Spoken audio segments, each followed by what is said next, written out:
Folks, we begin with breaking news. The House of Representatives has voted to adjourn until 10 o'clock this evening. This after Kevin McCarthy has flipped 15 conservative rebels, gaining strong momentum in the race for the Speaker's gavel. We will continue to monitor this developing story and bring you the very latest as it develops. Meantime, it's 4 o'clock in Sunapee, New Hampshire. It's 1 p.m. in Bend, Oregon. We have to unify. How many times have you heard that phrase uttered in the last few days? I don't disagree with the notion. In fact, I reached out to Mitch McConnell and Kevin McCarthy, offering them the entire hour on this program to talk about ways to unite the GOP and the conservative movement. What I have a problem with is the selective calls for unity, the inconsistent calls for unity. Without fear or favor, the Chris Salcedo Show starts right now.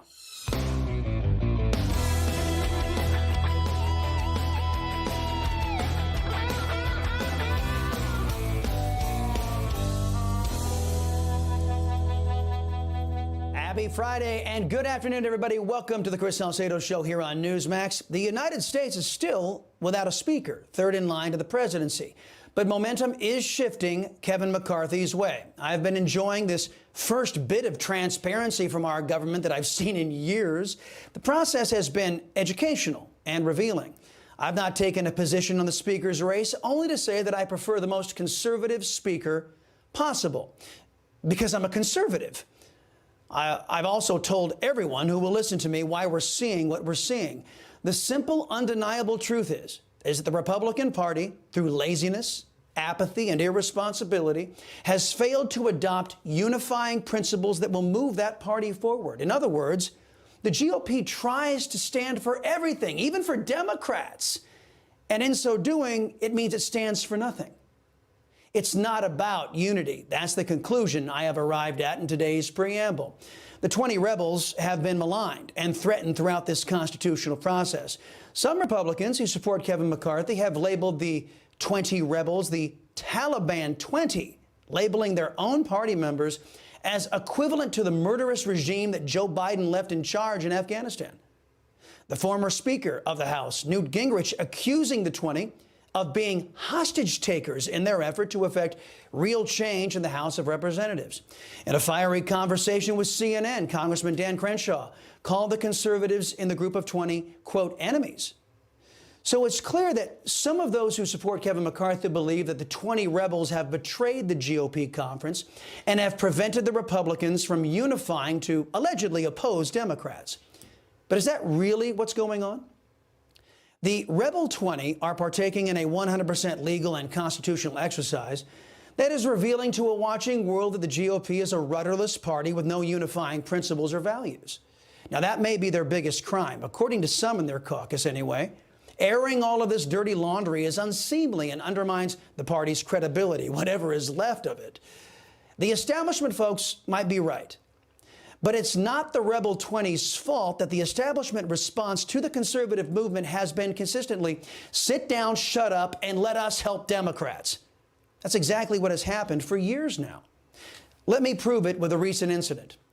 Before Christmas, 18 Republican senators, the wretched 18, led by Mitch McConnell, stabbed every House Republican and every Republican voter in the back with a disgusting, reprehensible, and unconscionable $1.7 trillion spending bill. A spending bill that is a shining testament to the mob-like process that has replaced the budget process in Washington.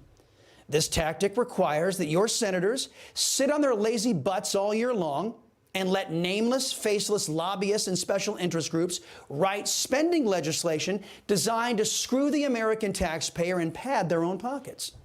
Then Mitch, Chuck, and the rest, they dropped that garbage bill onto the Senate and onto the House with virtually no time to read it.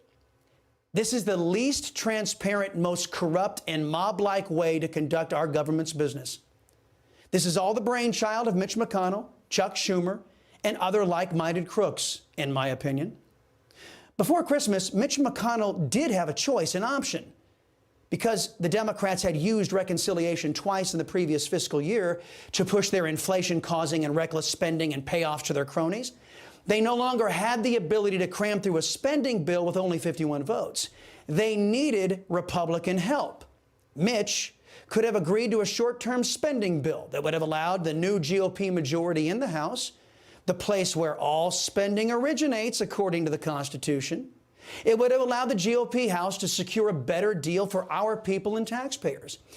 Mitch decided to box out the House GOP and do a calamitous deal with his friend Joe Biden and the socialists in the Democrat Party.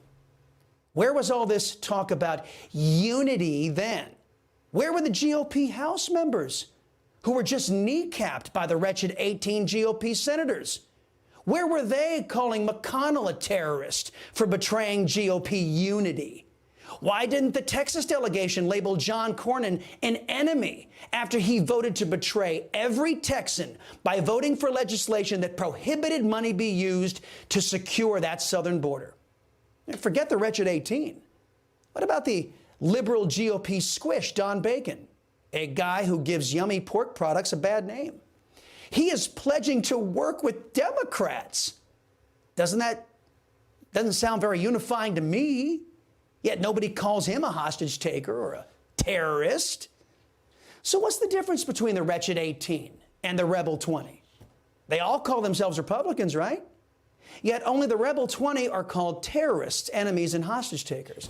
What makes those Republicans different? Well, it turns out that Republicans who deny the GOP unity in service to conservatism, in service to regular order, in service to returning the House into the people's house rather than the Speaker's house, they are called terrorists by their fellow Republicans. However, if you are a Republican who denies the GOP unity in service to Joe Biden, Communist China, Socialist Democrats, reckless inflation-causing spending, illegal immigration, and 87,000 goose-stepping IRS agents, you are not called a terrorist, hostage taker, or enemy.